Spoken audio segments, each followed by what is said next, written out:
السلام علیکم جی. دو باتیں چھوٹی چھوٹی ہم لائٹر سے وین کے اندر. وہ سعید چودھری صاحب جو ہیں ہمارے بڑے سینئر جرنلسٹ ہیں اور عدالتی معاملات کے اندر وہ بہت سارے ججز کو سمجھا کے آتے ہیں کہ اصل میں معاملہ کون سا ہے یا اس جرم کے اوپر کیا قانون لگتا ہے اور اس قانون کی کون سی دفعہ جو ہے وہ نہیں لگتی. تو کل جب فواد چودھری صاحب کو پیش کیا گیا 2 روزہ ریمانڈ کے بعد، تو اس کے وقت میں نے یہ کہا کہ جناب جو ڈاکٹر ظہیر الدین بابر اعوان ہیں وہ بیسیکلی جو ہے وہ کھیلنے کے لیے میدان میں تب اترتے ہیں جب انہیں یقین دہانی کرا دی جاتی ہے کہ جناب میچ جو ہے وہ آپ کے حق میں فیصلہ کیا جائے گا. وہ نرم مٹی پہ پاؤں نہیں رکھتے، تو لہٰذا ریمانڈ نہیں ایکسٹینڈ ہونا. تو انہوں نے کہا لیکن یار ابھی برآمدگی تو کوئی ہوئی نہیں ہے تو ہو جانا ہے. میں کہا چلیں دیکھ لیتے ہیں. انہوں نے جو تھا لیکن وہ ریمانڈ نہیں ہوا اور ان کو اڈیالہ میں بھیج دیا گیا. آج جب اس کے اوپر ریویو آیا اور وہ جوڈیشل مجسٹریٹ کی بجائے سیشن جج کے ہاں لگا اور سیشن جج نے طلب کر لیا فواد چودھری کو عدالت میں فزیکل پریزنس کے لیے، تو میں نے اس وقت ہی انہیں فون کر کے کہا، ہم آپس میں فون پہ گپ شپ کرتے رہتے ہیں، میں کہا لو بھی آج ریمانڈ ہوئے. اس نے کہا انہوں نے کہا کہ وہ کیوں؟ میں نے کہا کہ وہ بلانا اس بات کا انڈیکیٹو ہے کہ وہ جج صاحب نے ریمانڈ نہ دینے کے فیصلے کو ریورس کرنا ہے اور واپس مجسٹریٹ کو بھیجنا ہے. تو اس وقت وہ جناب وہی ہوا انہوں نے مجھے فون کر کے کہا کہ لگتا تواڈے موکل جڑے نے نا وہ بہت پہنچے ہوئے نے، تھانوں پہلے فیصلہ نہیں، بندے کی چھٹی حص ہوتی ہے. اور میں اس کا فیصلہ مجسٹریٹ کا فیصلہ آنے سے پہلے جو ریمانڈ بیک کر دیا نا انہوں نے، اور کہا کہ جناب بالکل ریمانڈ ہونا چاہیے. یہ حکومت یہ درخواست الیکشن کمیشن نے فائل کی تھی جوڈیشل مجسٹریٹ کے فیصلے کے خلاف سیشن جج کے ہاں اپیل یا نظر ثانی کی درخواست فائل کی تھی کہ جناب اس سے ابھی ہم نے بہت ساری چیزیں برآمد کرنی. تو میرا کیوں خیال ہے کہ 3 سے 5 دن کا ریمانڈ ہوگا، 2 سے 5 دن کا یا 3 سے 5 دن کا. اس کی وجہ یہ ہے کہ انہوں نے کہا کہ جی ہم نے لاہور میں جا کے ان کے گھر کی تلاشی لینی ہے، یعنی کہ وہ لاہور لائیں تو 1 دن لانے کا، 1 دن تلاشی لینے کا، 1 دن واپس لے کے جانے کا، تو یہ 3 دن بنتے ہیں. ٹھیک ہے نا؟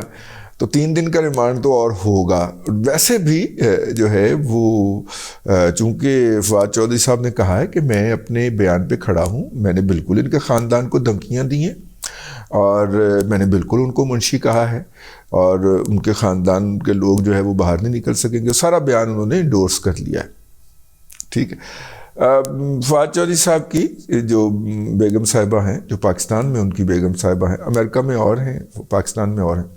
یہ ہماری جرنلسٹ کولیگ محمد سرفراز کی ہمشیرہ ہے میرا خیال ہے، اور یہ سٹی 42 میں کام بھی کرتی رہی ہیں. سٹی 42 کا چینل ہی ہے 24. تو آج جب وہ خطاب کرنے لگیں تو انہوں نے 24 کا مائک اٹھوا دیا.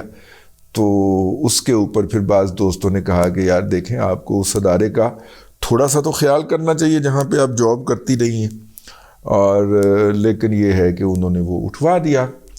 تو خیر وہ بہرحال مطلب کہ ان کی 2 صاحبزادیاں بھی ہیں، وہ بھی تھیں، اور انہوں نے کہا کہ جناب عدالت کے حکم کے باوجود کہ بخشی خانے میں ان کی ملاقات کروائی جائے، پولیس ان کو لے کے روانہ ہو گئی. ظاہر ہے وہ انہیں کرنا چاہیے.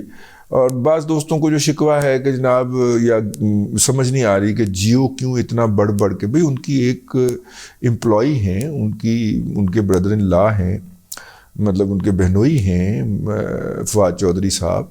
اور جب کوئی کولیگ آپ کے ہاں کام کر رہا ہوتا ہے تو آپ اس کی ہمدردی میں ہی وہ کر رہے ہوتے ہیں. اور دوسری بات یہ ہے کہ وہ اندر سے ویڈیو فوٹیج اور بیانات ان کے سب سے زیادہ فراہم کر رہی ہیں. تو جب سب سے زیادہ جس چینل کے پاس آئیں گے اس نے سب سے زیادہ ہی چلانے ہیں نا. تو اس لیے یہ ہے چیزوں کو اس کے پرسپیکٹو میں جب آپ سمجھ کے چلیں گے تو کوئی زیادہ مسئلہ پیش نہیں ہوگا. فواد چودھری صاحب جو ہیں ان کا ریمانڈ ہو سکتا ہے اور بھی کچھ ہو سکتا ہے. بنیادی طور پہ کچھ پیغامات دینا مقصود ہیں مختلف جگہوں کے اوپر، اور مخصوص جگہوں کے اوپر ان پیغامات کو نہ صرف کہ وصول کیا جا رہا ہے بلکہ ڈیکوڈ بھی ہو رہے ہوں گے یقیناً. یہ میری چھٹی حص کہہ رہی ہے, ٹھیک ہے. اور یہ جو دوبارہ ریمانڈ ہونا ہے, اگر آپ دیکھیں تو اس سے پہلے جناب جٹا دا منڈا اکی پنڈا دا منڈا جڑا سی ڈاکٹر شہباز گل صاحب جو ہیں, ان کے ساتھ بھی اگر آپ کو یاد ہو تو یہی کچھ ہوا تھا. پہلے ان کا ایک ریمانڈ ہوا تھا, پھر انہیں اڈیالہ بھیج دیا گیا تھا, پھر انہیں بتایا گیا کہ اڈیالہ سے جلدی جلدی پہنچو, ڈرامہ شرامہ چھڈو, آپ کی ضمانت ہونے لگی ہے. جب وہ ضمانت کروانے پہنچے تھے اگے پھر جناب ریمانڈ کھلوتا سی, جاج صاحب نے ریمانڈ کھلا رہا ہے ایسی منہ کھول کے, تو وہ ان بیچارے وہ بڑے شیو ویو کر کے, تو پھر جب دوبارہ ان کو پیش کیا گیا تو پھر وہ آئے تھے اس کے اوپر سانس کی پرابلم کا بہانہ بنا کے, اور میرا خیال ہے ہاسپٹلائز ہی ہیں ابھی تک, وہ سروسز ہاسپٹل میں داخل ہیں. تو خیر یہ ہے صورتحال. بنیادی طور پہ عمران احمد خان نیازی صاحب والے ایشو کے اوپر بھی بات کر لیتے ہیں. انہوں نے تقریر فرمائی اور اس کے اندر انہوں نے کہا کہ میرے اوپر زرداری نے حملہ کرنے کے لیے, جناب آصف علی زرداری, انہوں نے تو سنگل استعمال کیا لیکن میں پورے لاحقوں کے ساتھ, جناب آصف علی زرداری پر نے مجھ پر حملہ کرنے کے لیے جو ہے وہ کالعدم تنظیم کو سندھ حکومت کے اکاؤنٹ سے پیسے دے دیے. اب اتنی تفصیل کے ساتھ اگر انہوں نے کہا ہے, یقیناً ان کے پاس کوئی نہ کوئی ڈاکومنٹری ایویڈنس ہوگا. یہ وہ شخص ہے جس نے کراچی میں جا کے اعلان کیا تھا کہ آصف علی زرداری آصف زرداری تم میری نشست پہ ہو, یعنی کہ شست پہ ہو. شست کیا ہوتی ہے؟ جب آپ ایسے نشانہ باندھتے ہیں نا بندوق کا اینج کر کے, تو وہ جو آنکھ وہ ایک چھوٹی سی تیلی سی کھڑی نہیں ہوتی ہے نا, وہ اس کو شست باندھنا کہتے ہیں, ٹھیک ہے. یعنی کہ آصف علی زرداری میں نے تمہارا نشانہ لے لیا ہوا ہے. تو نشست چونکہ وہ جاہل آدمی ہے, جو کچھ اس کا مطلب کہ اس کو نہ اردو آتی ہے نہ انگریزی آتی ہے, تو وہ اس طرح کی باتیں کرتا رہتا ہے. لوگ اس کی جو سٹارڈم ہے اس میں اس کو بھی ایک ادا سمجھ لیتے ہیں, ٹھیک ہے.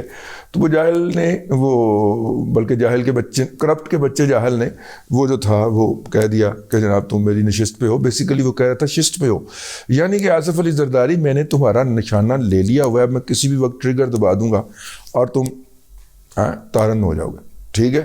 تو میرا مطلب ہے کہ اس آصف علی زرداری کے نشست پہ ہونے کے یا شست پہ ہونے کے سفر سے لے کے اب یہ کہ اے مینوں مارن لگا ہے, اے مینوں بچاؤ, ٹھیک ہے. کیوں؟ اس لیے کہ اس کے خالی گھر کو بنی گالہ کے اندر جو پولیس والے اس کی حفاظت پہ متعین تھے وہ واپس بلا لیے گئے ہیں. تو اب اس کا خیال ہے کہ اگر اس خالی گھر سے بلا سکتے ہیں تو یہاں سے بھی پولیس والے واپس بلائے جا سکتے ہیں. تو میں کوئی ایسا بڑا رنگ بازی کراں کہ جناب حکومت کو اپنی پڑ جائے اور وہ ہاتھ جوڑ کے کہے کہ جناب اس کا سیکیورٹی گارڈ نہ رہا, اور کوئی وجہ نہیں ہے, اور کوئی وجہ نہیں ہے. اس میں بنیادی طور پہ آپ پیپلز پارٹی کی پریس کانفرنس ہوئی, وہ اپنا نیر علی بخاری اور جو ہے قمر الزما قاہرہ صاحب نے پریس کانفرنس فرمائی, اور اس پریس کانفرنس کے اندر انہوں نے کہا ہم لیگل نوٹس بھیج رہے ہیں, ہم کارروائی کریں گے. آپ لیگل نوٹس بھیجتے رہیے, وہ بیٹھا ہوا ہے نا اس کا chief justice Lahore high court ہے, وہ اس کو اسی وقت سسپینڈ کر دے گا. آپ کیا کہتے ہیں؟ نہیں کر سکتا. وہ پائیو کر دے گا, وہ کر دے گا. وہ نہیں بھی کر سکتا تو وہ کر دے گا نا, ٹھیک ہے نا. ایک لاہور ہائی کورٹ کے معزز جج صاحب سے, میں نام نہیں لوں گا, ہمارے ایک دوست ملنے گئے. وہ کہنے لگے کہ وہ کچھ فیصلے کے اوپر لین دین کا معاملہ تھا, تو وہ تقریباً 25 منٹ ان کے پاس بیٹھے رہے, اور 25 منٹ وہ صاحب جو تھے وہ پی ٹی آئی کے مخالفین کو گالیاں بکتے رہے. کہتے ننگی مسجہ مکفہ نہیں, بالکل برہنہ مادرزاد گالیاں بکتے رہے. تو میں نے پارٹی جو ساتھ گئی تھی اسے کہا کہ اب بس بھی کر دے. تو وہ پھر 25 منٹ کے بعد ہم ہی اٹھائے, وہ باز نہیں آیا, ٹھیک ہے نا. جب اس طرح کے ذہنوں کے ساتھ لوگ فیصلے کریں گے تو پھر آپ اندازہ کر لیں کہ وہ کس طرح کا گند بھرا ہے ہماری اسٹیبلشمنٹ نے عدلیہ کے اندر, کس طرح کا گند بھرا ہے, ٹھیک ہے. فرقہ وارانہ گند انہوں نے بھرا ہے, ٹھیک ہے. جٹزم انہوں نے بھرا ہے, ٹھیک ہے.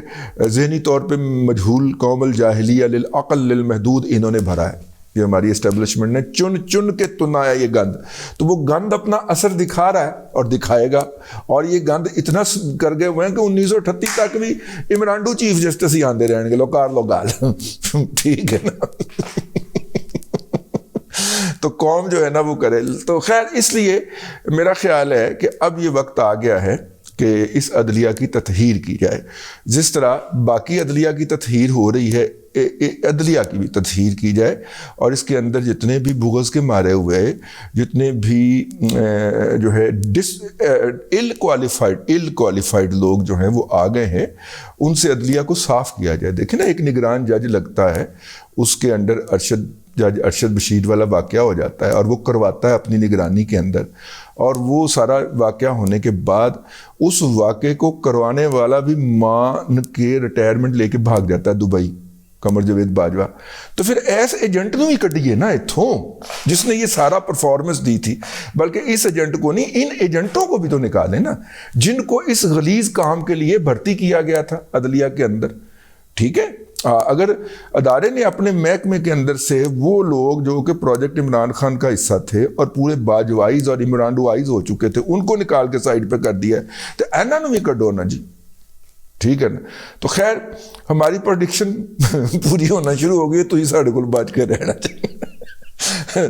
مریم نواز شریف کا استقبال ہو رہا ہے. مریم نواز شریف کے بارے میں ہم نے ایک بات کہی تھی اور وہ سنی گئی ہے. تو جب ہم نے یہ کہا کہ عمران احمد خان نیازی جو ہے یہ جو 4 لوگوں کا الزام لگا رہا ہے، بیسیکلی اس نے اپنے مخالفین کی قتل کے لیے 4 لوگ ہائر کر لیے، کیونکہ یہ جو جرم لمحہ موجود میں خود کر رہا ہوتا ہے بعین ہی اس کا الزام دوسروں پہ لگا رہا ہوتا ہے. تو اس لیے مریم کی سیکیورٹی بڑھانے کی ضرورت ہے اور اس کا روٹ چینج کرنے کی ضرورت ہے. میں کوئی اڈا وڈا تو نہیں ہے گا، لیکن ایک میرا خیال تھا. تو الحمدللہ PMLN کی قیادت نے وہاں پہ بھی کسی نے یہ سوچ لیا ہوگا، تو انہوں نے مریم نواز شریف کا ایئرپورٹ سے اتر کے جاتی عمرہ جانے کا جو روٹ ہے اس کو بدل دیا ہے.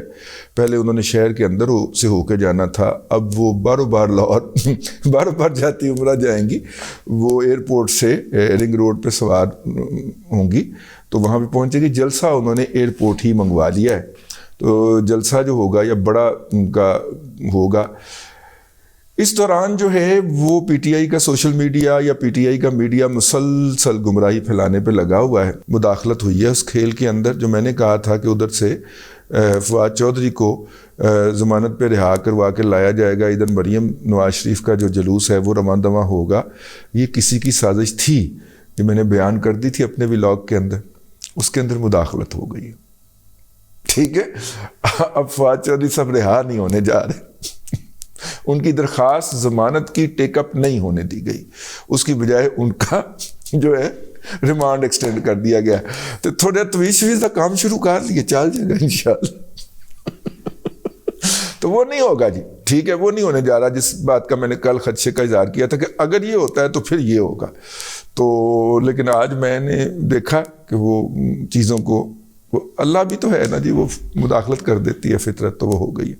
بہرحال باقی باتیں ہم کرتے ہیں ڈیٹیل میں، جیسے ان کا استقبال جو ہے وہ ٹی وی پہ دیکھتے ہیں اور دوسرے دوستوں سے پوچھتے ہیں جو وہاں پہ گئے ہوئے ہیں، تو آپ کی خدمت میں لے کے حاضر ہوتے ہیں. اب تک کے لیے اتنا ہی، اگلے ولاگ میں پھر حاضری ہوگی. اللہ تبارک و تعالیٰ آپ کو آسانیاں عطا کرے اور آسانیاں خلق خدا میں تقسیم کرنے کی توفیق عطا کرے.